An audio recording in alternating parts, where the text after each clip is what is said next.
봉독합니다. 보라, 내가 너희를 보내니 양을 이리 가운데로 보낸과 같도다. 그러므로 너희는 뱀같이 지혜롭고 비둘기같이 순결하라. 사람들을 삼가라. 그들이 너희를 공회에 넘겨주겠고 그들의 회당에서 채찍질하리라. 또 너희가 나로 말미암아 총독들과 임금들 앞에 돌려가리니 이는 그들과 이방인들에게 증거가 되게 하려 하심이라.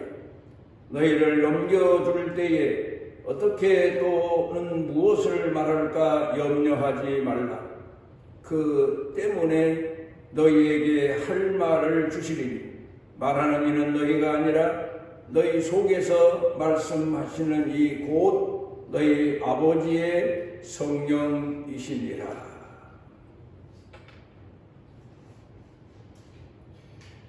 우리는 지금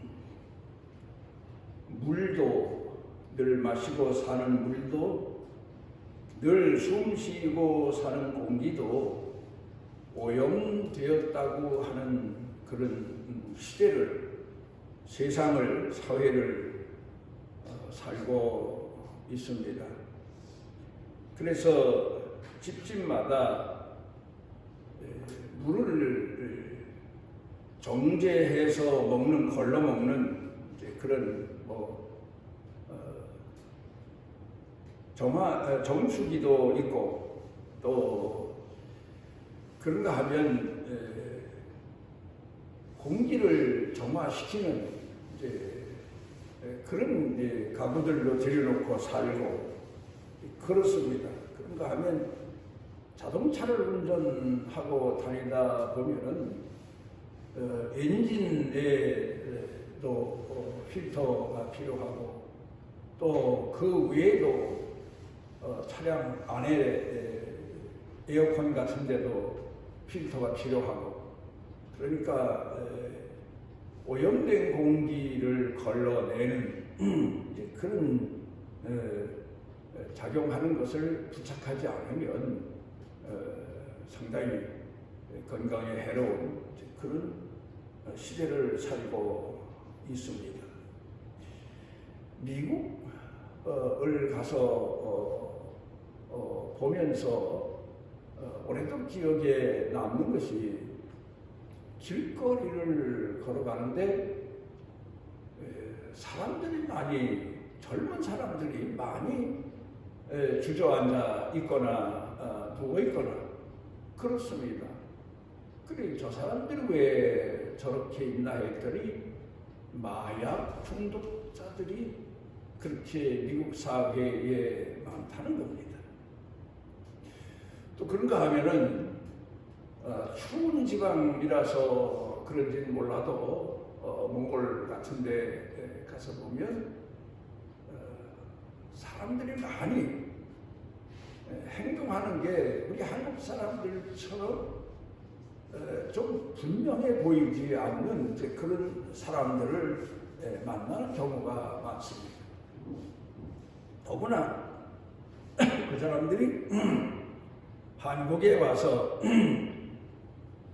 함께 가까이서 살아도 봤는데, 다 그런 건 아니지만 사람이 그렇게 멀쩡해 보이지 않는 그런 사람들이 많이 눈에 띕니다. 왜 그러냐 했더니 추운 지방에 살기 때문에 추운 지방에서 추위를 견디기 위해서는 늘 술을, 독한 술을 먹는 습관이 있어서, 그래서 북쪽 사람들은 춥기만 하면 술을 마셔서 추위를 이긴다.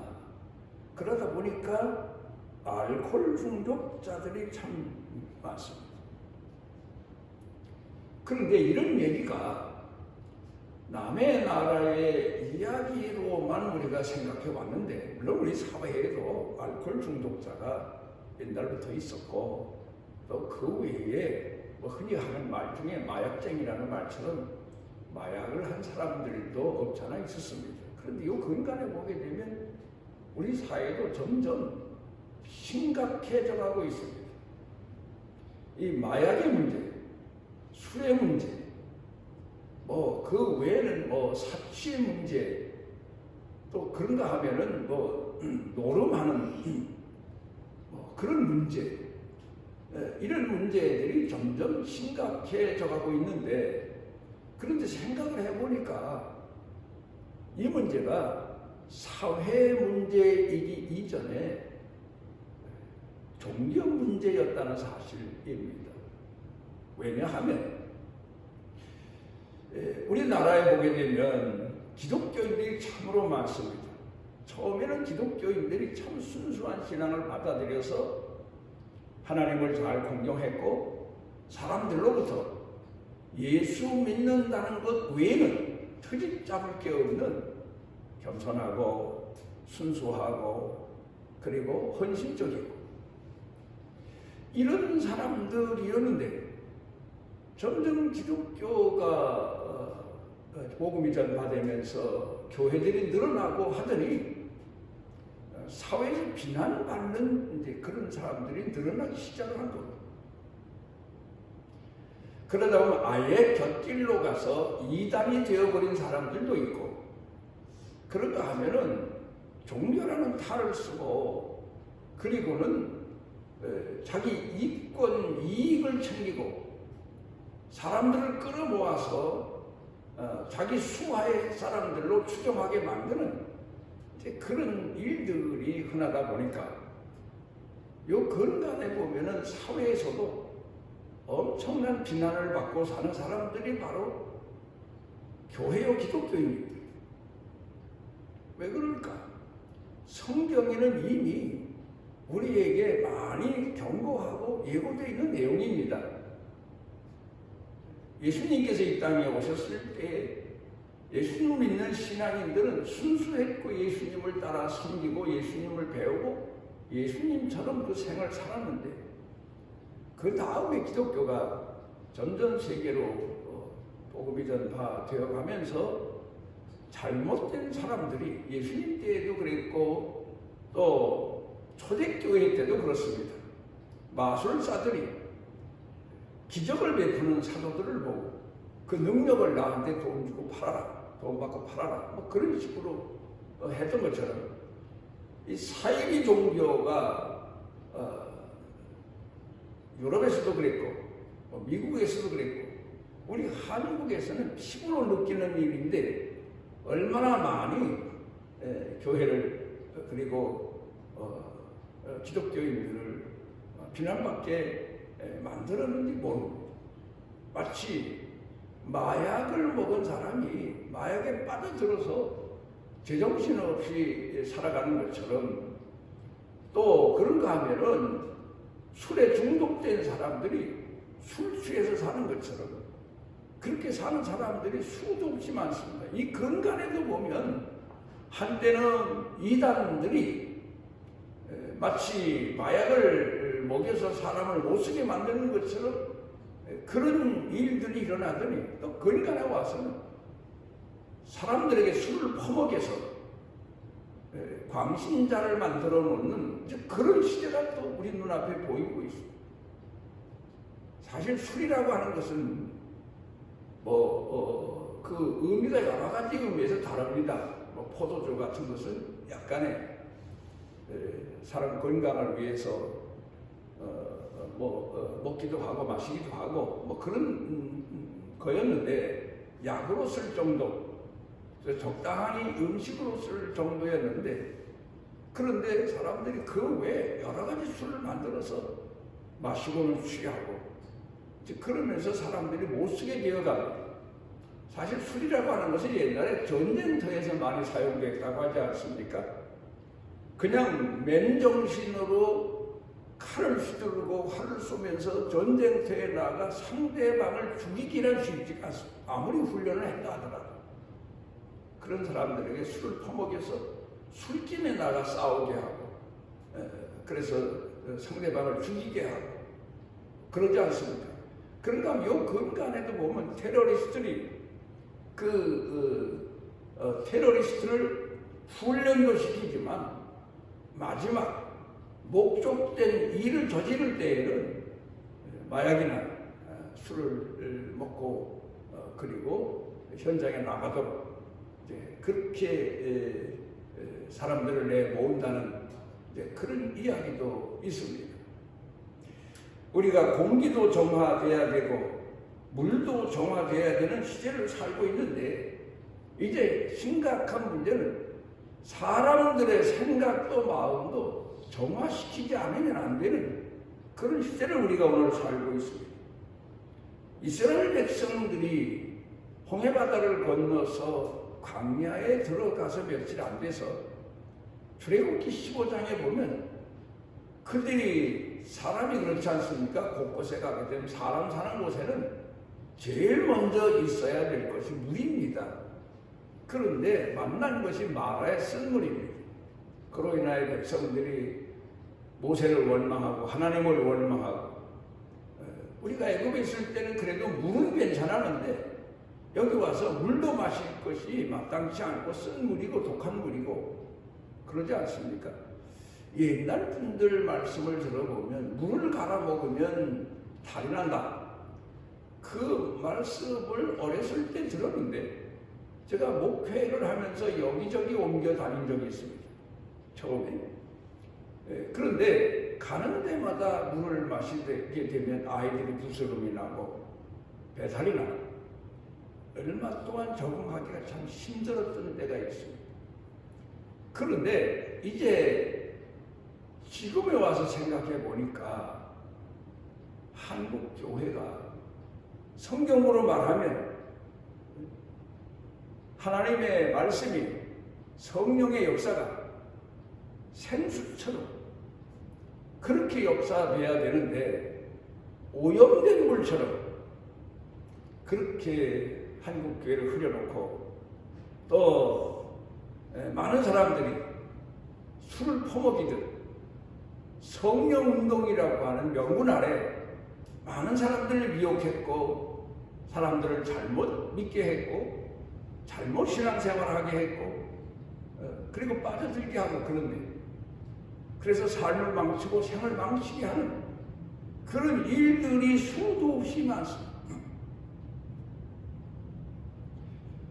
이제 우리가 오늘을 살면서 하나님의 말씀과 성령으로 늘 우리 자신도 정화시켜야 되고 우리 마음도 정수시켜야 되고 우리 생각도 늘 필터로 나쁜 공기, 나쁜 물을 걸러내는 것처럼 하나님 말씀과 성령으로 늘 우리 자신의 삶을 걸러내고 생각과 마음을 걸러내면서 사는 것이 영원한 생명에 이르는 길이요 신앙을 지키는 길이다 하는 사실을 우리가 잊지 말고 마음 가운데 새겨두어야 됩니다.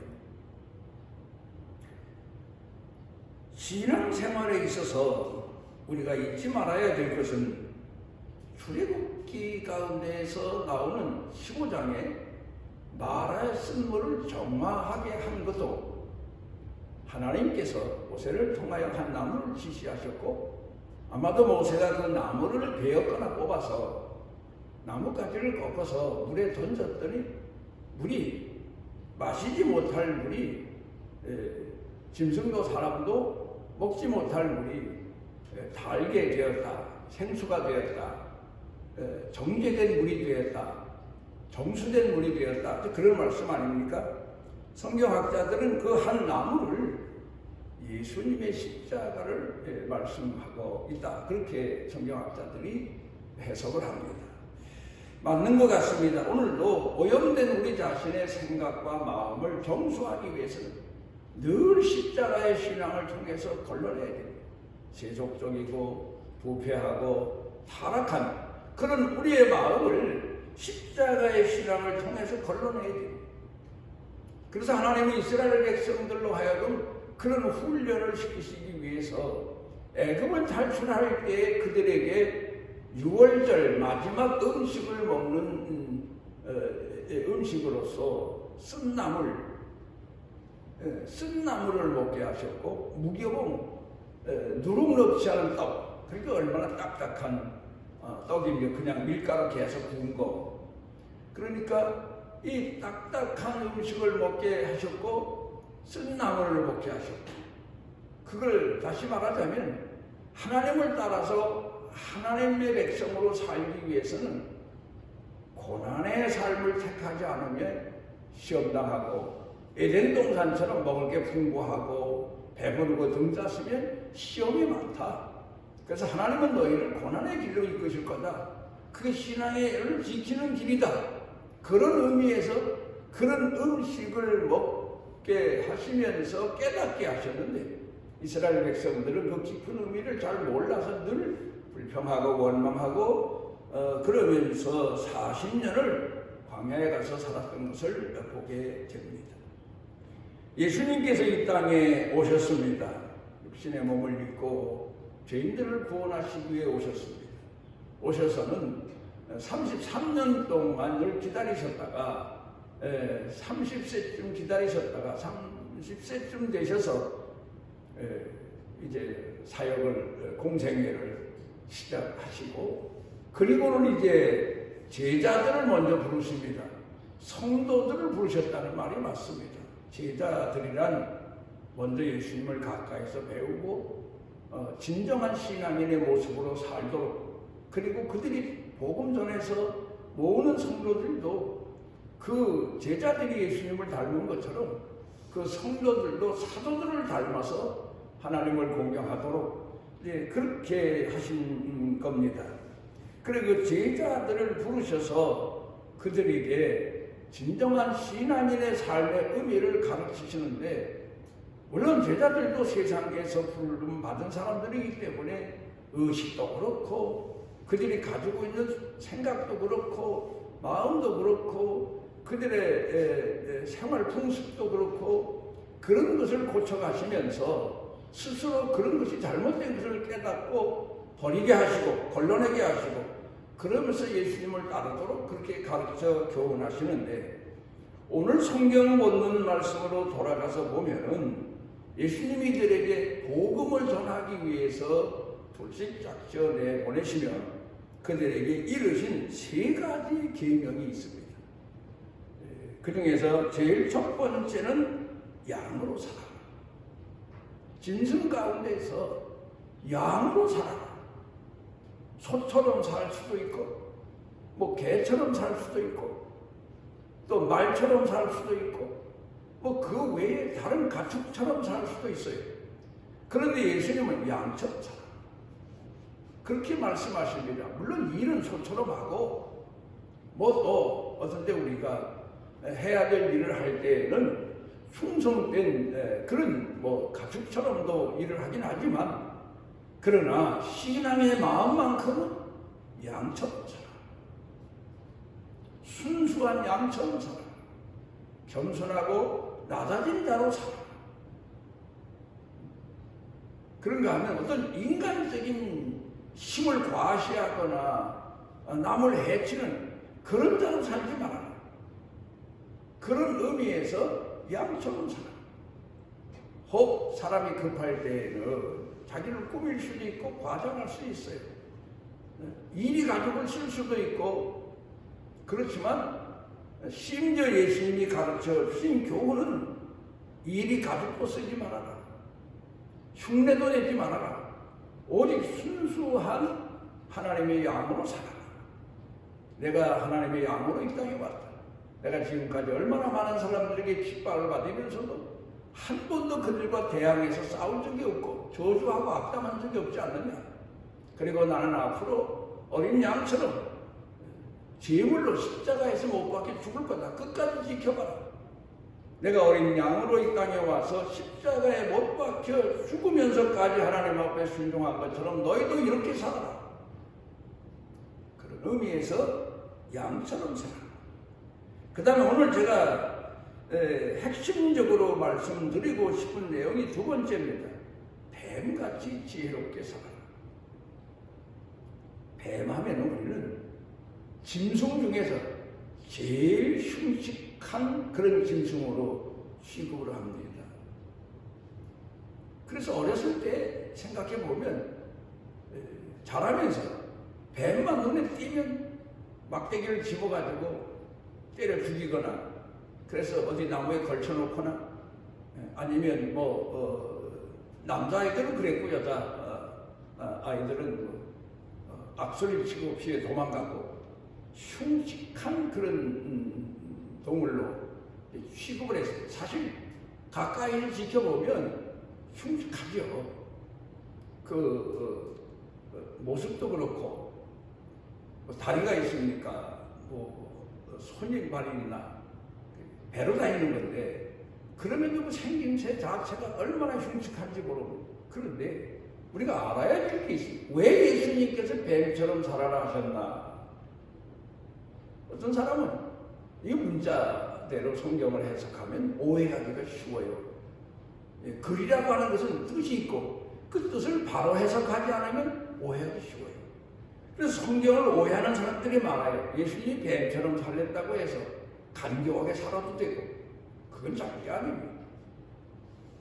뱀 중에는 그 동물학자들이 연구해서 발표나오는 내용을 보니까 2%만 독이 있답니다.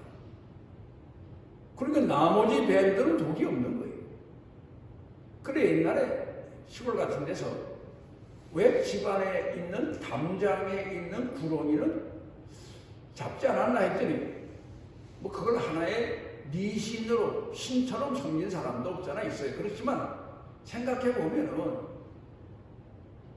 독 있는 독사 외에는 다른 뱀들은 농사에 해를 끼치는 쥐가 얼마나 많습니다. 건강에는 하도 이제 농약도 뿌리고 여러 가지 해서 쥐들이 더 번성할 그런 기회를 주지도 않지만 그러니까 옛날에 쥐가 얼마나 많은지 몰라요.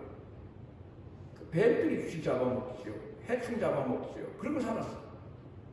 그러니까 옛날에 몰라서 그랬지. 사실은 논에 있는 뱀이나 독 없는 뱀은 사람, 농사하는 사람들에게 큰 이익을 가져다 준 거예요. 그런데 무조건 뱀이라고 해서 사람들이 선입견에서 때려 죽이고 그랬습니다만 이 뱀은 사람들이 그러지 않습니까?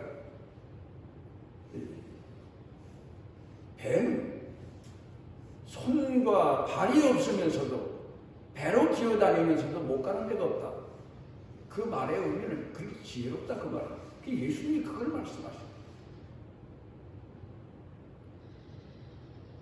도망갈 때도 다른 짐승처럼 다리가 있어서 막 뛰어갈 수도 없어요. 손이 없어서 다른 짐승처럼 대항해 싸울 수도 없어요. 어찌 보면 우리 예수 믿는 사람들에게 절대로 누군가에게 악을 악으로 대하지 말아라. 원수를 원수로 갚지 말아라. 그리고 순수한 신앙인으로 양으로 살아라. 마치 팔다리 없이 사는 뱀이나 다를 바가 없어. 그러나 지혜는 뱀처럼 그렇게 말씀해 주신 겁니다. 그래 보면은 뱀 중에도 보면은요, 독이 있는 뱀은 급할 때에는요 덤벼들어요. 왜?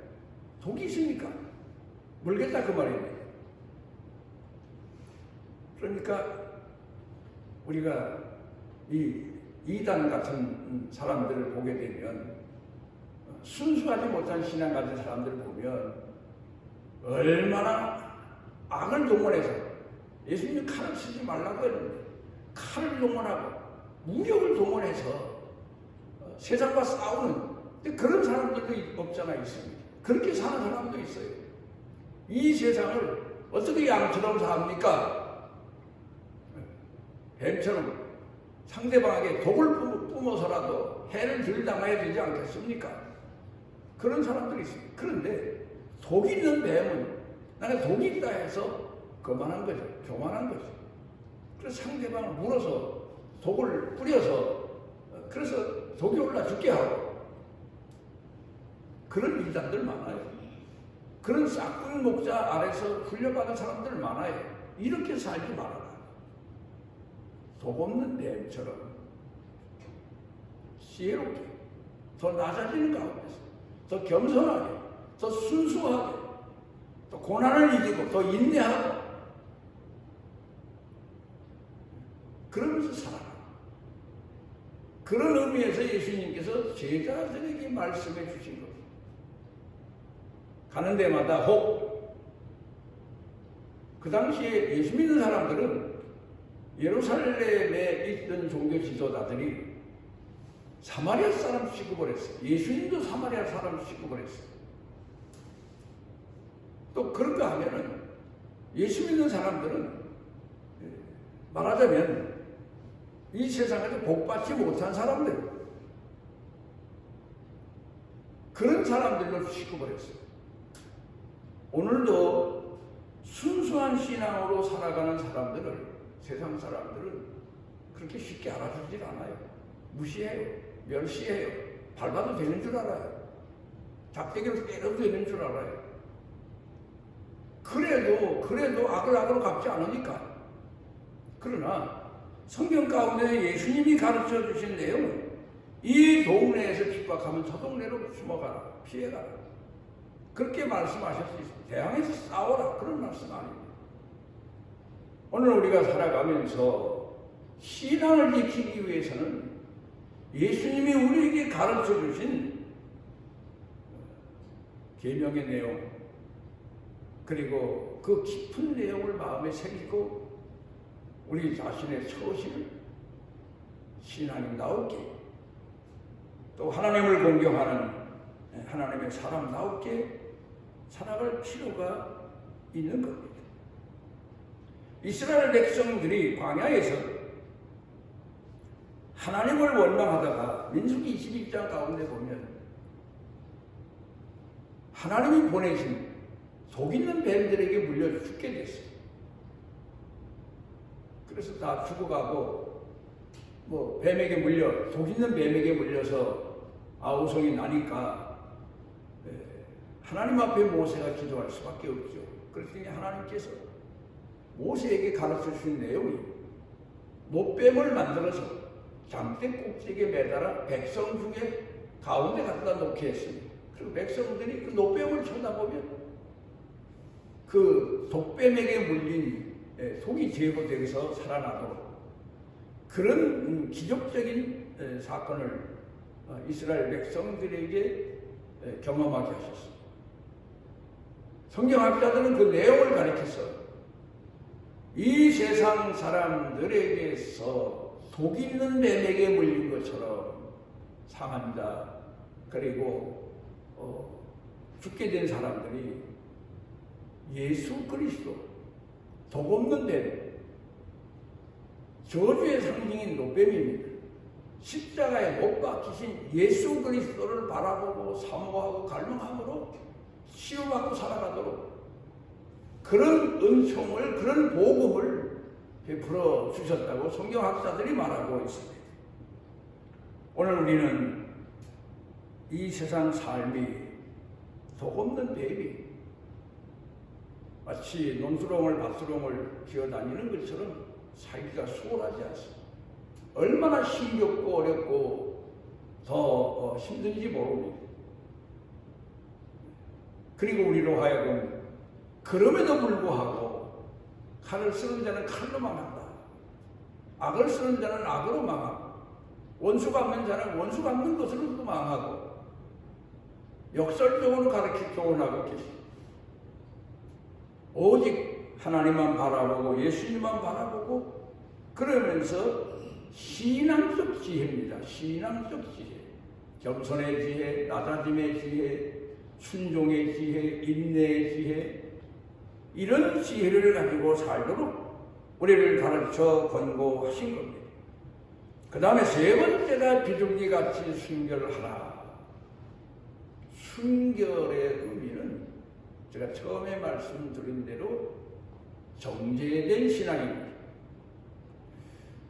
마태복음 5장 가운데 보게 되면 너희는 세상의 소금이니, 소금이야말로 바닷물 가운데에서 정제돼서 만들어진 거 아닙니까? 바닷물을 그냥 퍼서 간을 맞춰 먹는 사람은 없습니다. 그 바닷물을 퍼서 그래서는 이 논 같은 데다가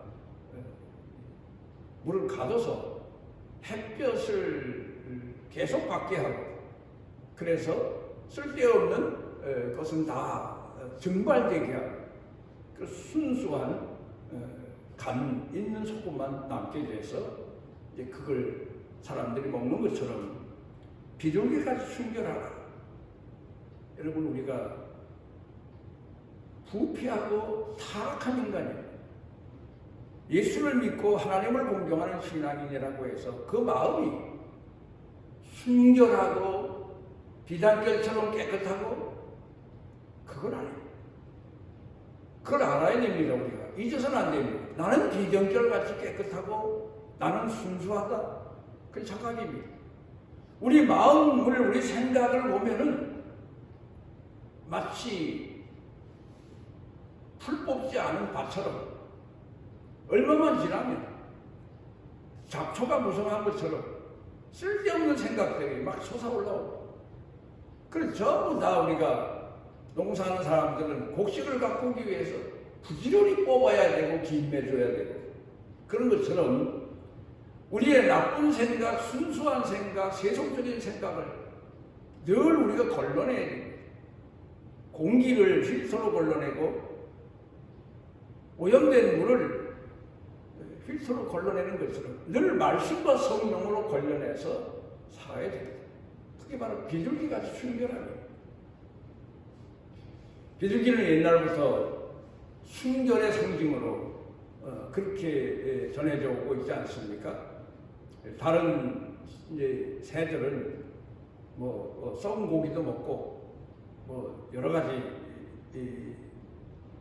벌레도 먹고 하지만 이 비둘기만큼은 곡식을 먹고 지낸다, 그렇게 이제 알려져 있지만 사실은 그렇지는 않답니다.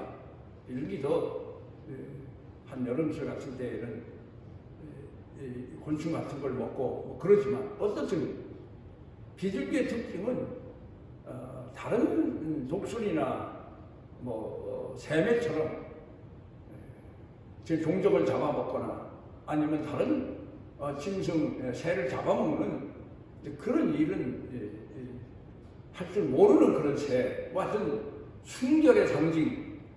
그러니까 우리가 이 순결의 상징은, 순결할 수 있는 방법은, 우리를 정화시킬 수 있는 방법은 늘 하나님 말씀과 성령으로 우리 자신을 걸러내야 돼요.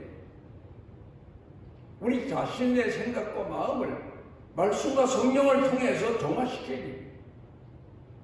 그러면서 하나님을 공경하는 것이 이 불의한 시대, 오염된 시대, 타락한 시대, 그리고 간교한 시대,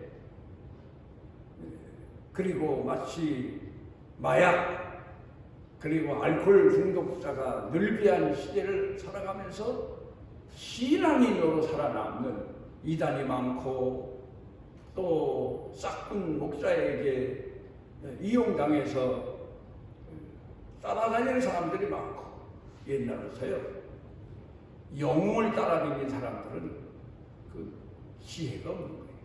영웅과 함께 망해. 시대마다 그렇잖아요. 영원한 영웅은 없어요. 일시대적으로 좀 나라를 구했다든가 적군을 물리쳤다든가 그렇습니다만은, 그 영웅을 추종하던 사람들도 보게 되면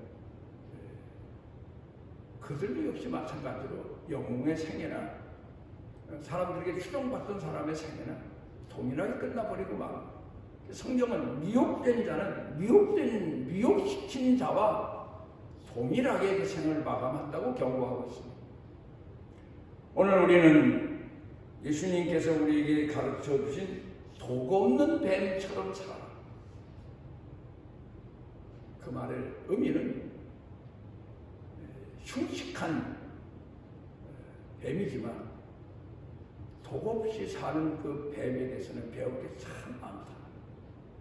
그걸 보고 배워라. 그 그래야 순수한 신앙인으로 살아남는다. 능력도 없어요. 힘도 없어요. 팔다리도 없어요. 저는 목회하면서 정말 뱀 취급당하면서 가족들에게, 이웃 사람들에게, 심지어 동료들에게 만나고 싶지 않은 사람, 이런 취급을 받으면서도 끝까지 기도하고 하나님의 말씀 의지하고 그러면서 신앙으로 살아서 하나님 앞에 충성하는 그런 사람들을 수없이 많이 봐왔습니다. 칭찬받지도 못하고 인정받지도 못하고 심지어 자녀들로부터도 무시와 멸시받고 그러면서도 끝까지 예수님 믿는 신앙을 가슴에 안고 살아서 신앙으로 승리하는, 그리고 마지막 하나님 앞에 가는 그런 분들을 많이 지켜봤습니다. 오늘 우리의 삶은, 우리 그리스도인의 삶은 세속적이어서는 안 돼요. 세속화돼도 안 돼요.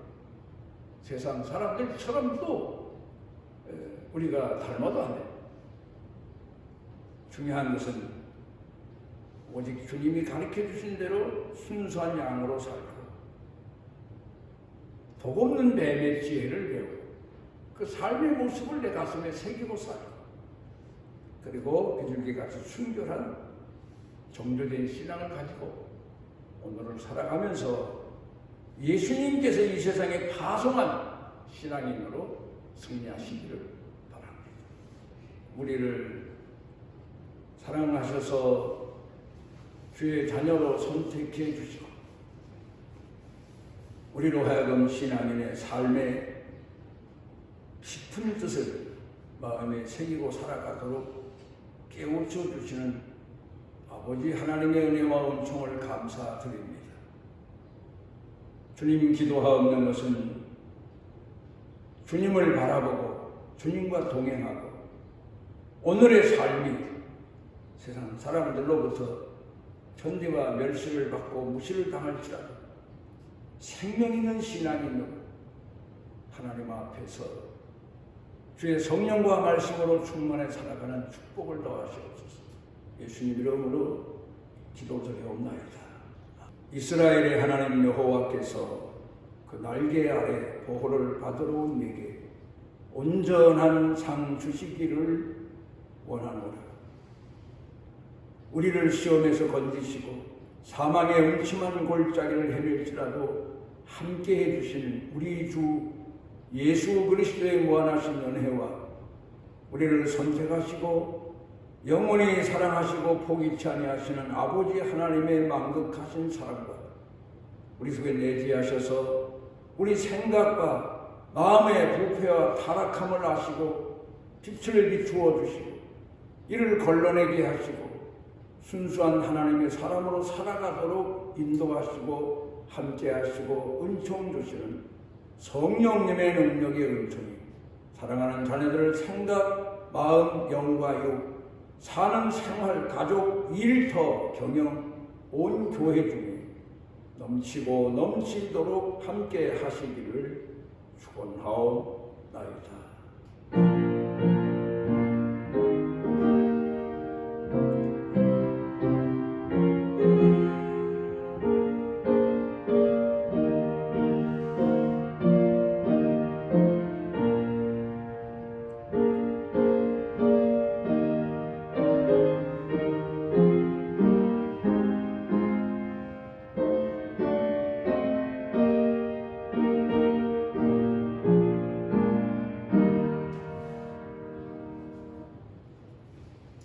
고맙습니다.